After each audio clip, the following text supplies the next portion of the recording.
દાહોદ અનેક ગુનાઓ માટે હવે પંખાઈ ગયું છે।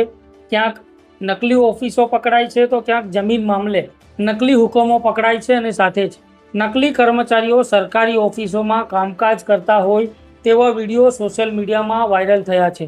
તો 2 દિવસ અગાઉ દાહોદમાં ખાલિસ્તાની આતંકીઓના સંપર્કના તાર દાહોદમાં જોવા મળતા દિલ્હીથી એનઆઈએની ટીમના ધામા દાહોદમાં જોવા મળે છે અને ખાલિસ્તાની આતંકીઓના સંપર્કમાં રહેલા ઈસમની શોધખોળ દાહોદ પોલીસને સાથે રાખી આખી રાત દરમિયાન એનઆઈએની ટીમ સર્ચ ઓપરેશન કરી ઓપરેશનને પાર પાડી ગુનેગારને ઝડપે છે। જેમાં જાણવા મળ્યા અનુસાર મૂળ મધ્યપ્રદેશના સેંગવા ખાતે રહેતો અને હાલમાં દાહોદના ગલાલિયાવાડ ખાતે રહેતો રઘુ નામનો ઈસમ જસપ્રીત સિંહનો સાળો હોવાનું મનાઈ રહ્યું છે અને પંજાબ ખાતેથી રઘુના બેંક એકાઉન્ટમાં 90,000 રૂપિયા ટ્રાન્સફર થયા હોવાને લઈને આ મામલે પણ તપાસ કરવામાં આવી હોવાની જાણકારી છે।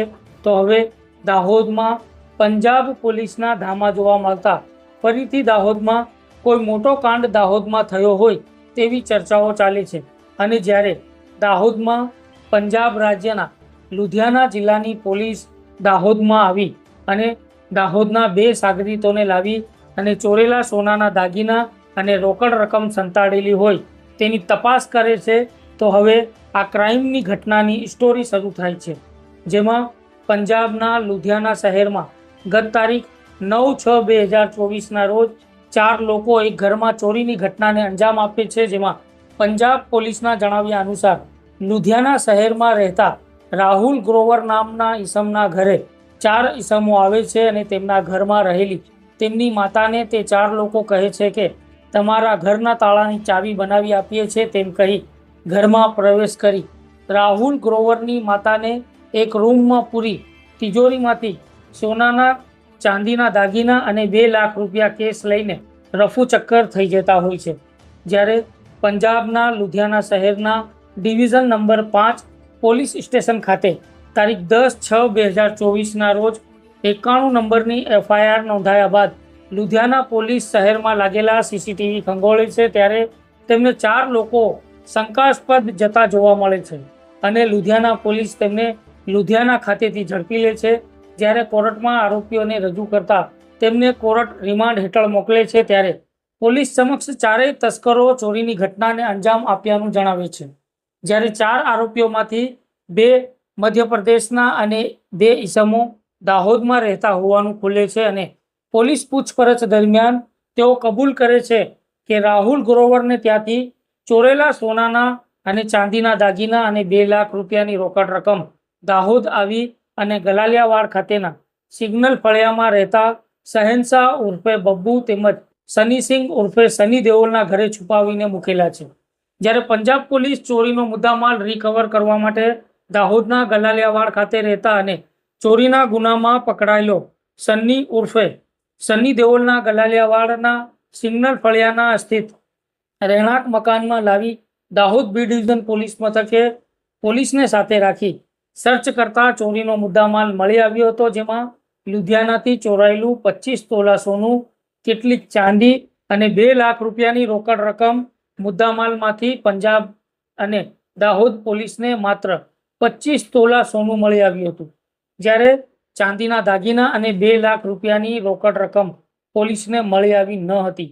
ત્યારે પંજાબ પોલીસ લુધિયાના ખાતે કરેલી ઘરફોડ ચોરી મામલે પોલીસ રિમાન્ડ હેઠળ રહેલા દાહોદના સની ઉર્ફે સની દેઓલને દાહોદ લાવી ચોરીનો મુદ્દામાલ જપ્ત કર્યો હતો। ત્યારે પંજાબ પોલીસ દ્વારા ઝડપી પાડેલા રામસિંહ પંજાબી અને તેનો અન્ય એક સાગરીત આ બંને રહેવાસી મધ્યપ્રદેશના, જ્યારે શહેનશાહ સિંહ ઉર્ફે બબ્બુ પુત્ર તારાસિંહ રહેવાસી દાહોદ રેલવે સ્ટેશન પોલીસ ચોકી નંબર 6 ગોદી રોડ સિંગણફળિયા બસ્તી દાહોદ અને સની સિંહ ઉર્ફે સની દેઓલ રહેવાસી દાહોદ રેલવે સ્ટેશન પોલીસ ચોકી નંબર 6 ગોદી રોડ સિંગલફળિયા બસ્તી દાહોદ અને લુધિયાના પોલીસે આ ચોરીની ગેંગ સામે આઈપીસી એક્ટ 380-34 હેઠળ ચોરીનો ગુનો નોંધી 4 લોકોને જેલ ભેગા કર્યા છે। ત્યારે દાહોદમાં પંજાબ પોલીસના ધામા 2 દિવસથી દેખવા મળતા અનેક ચર્ચાઓએ જોર પકડ્યું હતું, કારણ કે 2 દિવસ અગાઉ દેશની આતંકવાદ પ્રવૃત્તિઓ ઉપર નજર રાખતી ગુપ્ત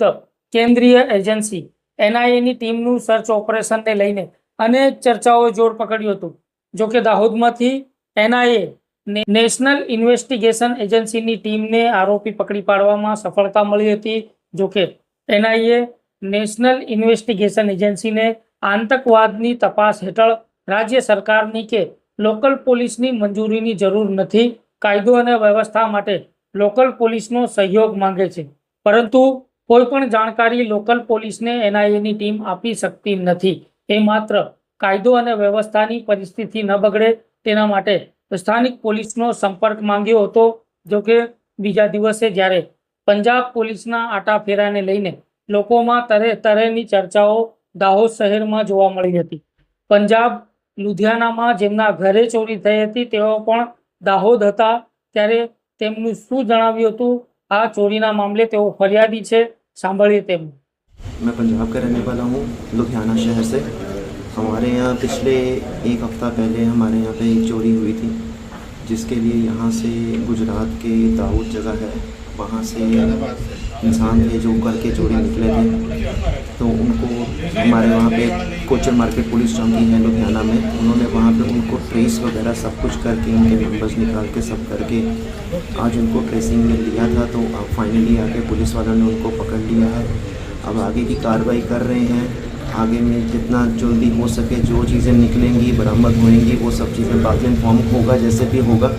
बट पुलिस के साथ में पूरी सपोर्ट रही है, उन्होंने बहुत अच्छा काम भी किया और सब हमारे को हेल्प आउट की है करके यहाँ तक पहुँचा दिए। तो आगे भी वो ज़रूर बाकी सारा भी निकाल देंगे। सर, आपके वहाँ से क्या चोरी हुआ था और कितनी केस चोरी हुई थी? सर, हमारे वहाँ से देखिए कुछ कैश था हमारा, जिसमें 1.5 लाख से 2 लाख रुपए कैश निकला है हमारा। और उसके साथ हमारे जो ज्वेलरी, गोल्ड की ज्वेलरी है, कुछ सिल्वर अंदर पड़ा हुआ था, वो सब चीज़ें इन्होंने चोरी करके आए थे। तो जैसे ताला ठीक करने वाले बन के आए थे, तो इन्होंने मेरी मदर को बाहर रोक के इन्होंने बोला कि हम अंदर ठीक कर रहे हैं काम। वो काम करने के लिए अंदर गए हैं, तो बाहर से 2 मिनट के लिए रोक के लॉक करके इन्होंने अंदर से सारा अलमारी जो थी वो साफ कर दी। તો આવા જ વિડીયો જોવા સદંતર અમારી સાથે જોડાયેલા રહેવા માટે અમારી ચેનલને યુટ્યુબ ઉપર સબસ્ક્રાઇબ કરો, ફેસબુક, ઇન્સ્ટાગ્રામ ઉપર અમારી ચેનલને ફોલો, લાઇક તેમજ સબસ્ક્રાઇબ કરો. અમારા સમાચારોને તમારા વોટ્સઅપ ગ્રુપોમાં શેર કરો. ફરી મળીશું નવી જાણકારીઓ સાથે. ધન્યવાદ.